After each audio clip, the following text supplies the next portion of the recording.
When we started in short-term rentals, we thought it'd be simple. List a property, automate a few Airbnb messages, and let the calendar fill itself. The truth is, this industry is hospitality, operations, marketing, and property management rolled into one. And if you get any part of it wrong, it's gonna cost you. In this video, I'm sharing 13 lessons from scaling from 0 to over 70 units, backed by real numbers from our journey. The wins, the losses, the challenges, and everything that turned it around.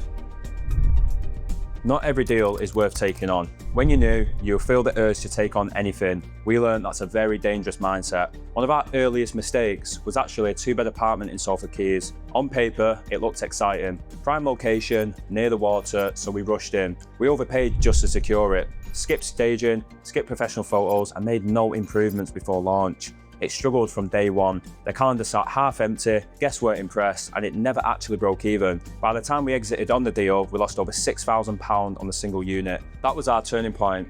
Now, every deal must serve multiple guest types, corporate and contractor guests. Bad landlords can destroy good deals. A perfect property can still be a nightmare if the landlord relationship is just wrong. We had one landlord try to evict us because rent was 2 days late. Another insisted on monthly inspections and nitpicked every single guest day. These properties didn't just drain time, one cost us nearly £2,000 in legal fees to get out of the agreement. We now vet every single landlord like we vet our properties. If the relationship isn't built on trust and clarity, we just do not sign. Number 3, reviews are everything. This business runs on reviews. When our review score is above 4.8, we see average daily rates 10 to 15% higher and occupancy up to 8% higher compared to when it dips. We had one property in July that was doing close to £10,000 in revenue. Then it got one bad review, just one. The following month, that same property brought in around £5,000. Nothing else changed. The location, the pricing, the photos, but the review score dropped, and with it, our ranking on the OTAs. We now track reviews daily,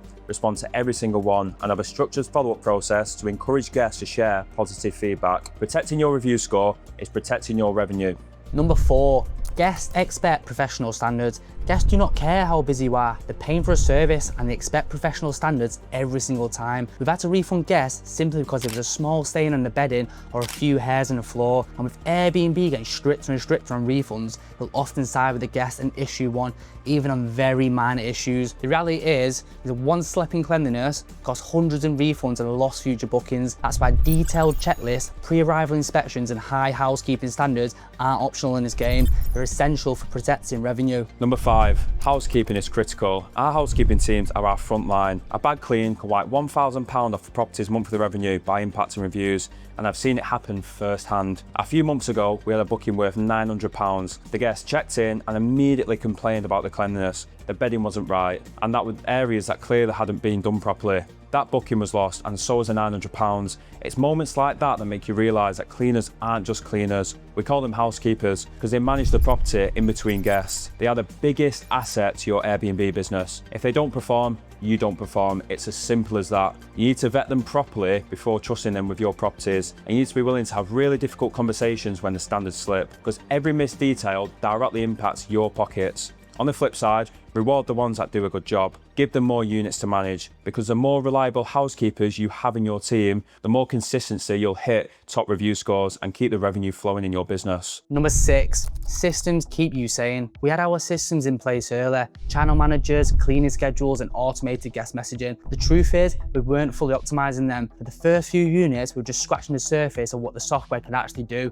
It wasn't until we hit around 10 units that we really started to learn deeper features, fine-tune our processes, and use the data properly. That's when things started to change. Once we optimized those systems, we increased our average occupancy by 12% portfolio-wide and massively reduced the manual errors.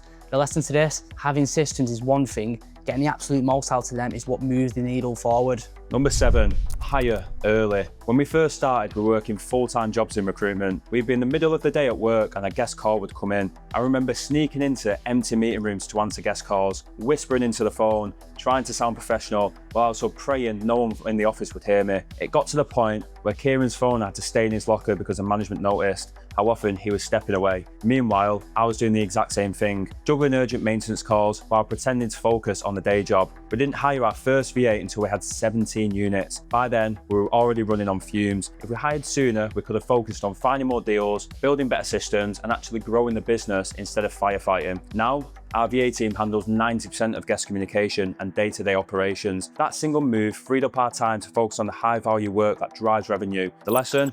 Buy back your time early. It pays off itself many times over. Number 8, pricing strategy makes or breaks you. In our first 6 months, we lost around £10,000 in potential revenue purely because we didn't set minimum stay requirements. We're accepting one-night bookings at low rates to fill up our calendars, but left zero room for higher value, longer term stays. On top of that, we relied too heavily on last-minute discounts, treated every property the exact same, regardless of the market.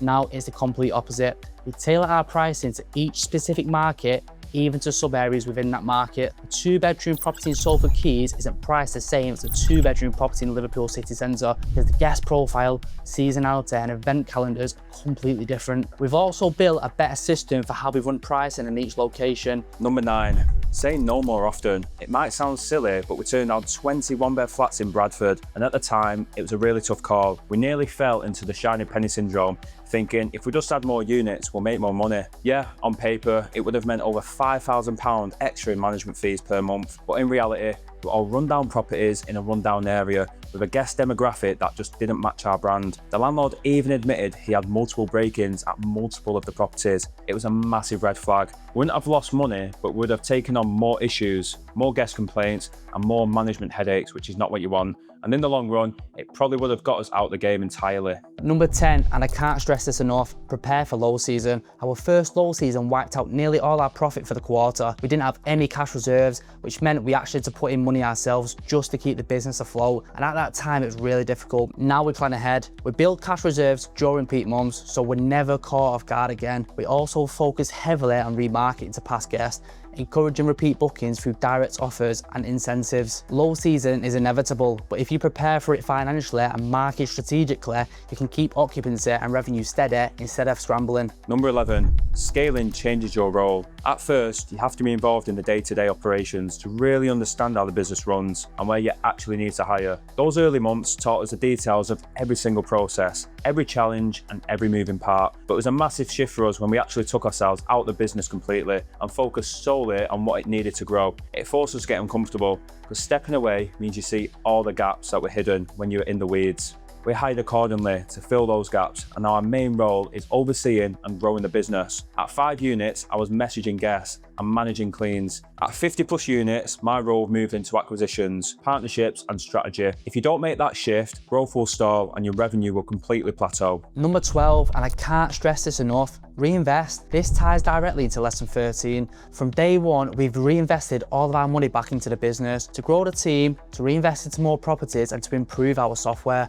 Ultimately, learning how to play business the right way and the long way. We didn't pay ourselves a penny until around month 10, and even then, it was only the bare minimum, just to make sure that we could afford to live. Everything else went back into the business. We've hired key team members, invested into better software, and reinvested into higher quality units. That reinvestment is what's allowed us to scale, and we still do it to this day. And lastly, number 13, play the game as long as possible. Business is a game, and the goal is to stay in the game for as long as you can, like we've done. You'll go through seasons in your business where you're deeply involved in the day-to-day, and other times you can actually take a step back and focus on the bigger picture. We want to play this game for as long as we can, so we don't actually get caught up in every small detail and issue that pops up. Instead, we work to get past them quickly, keep momentum, and stay focused on growing the business, because in the long run, the ones who win are the ones who keep playing and do not stop. These lessons come from real experience and a fair share of costly mistakes along the way. If you're looking to build a short-term rental business,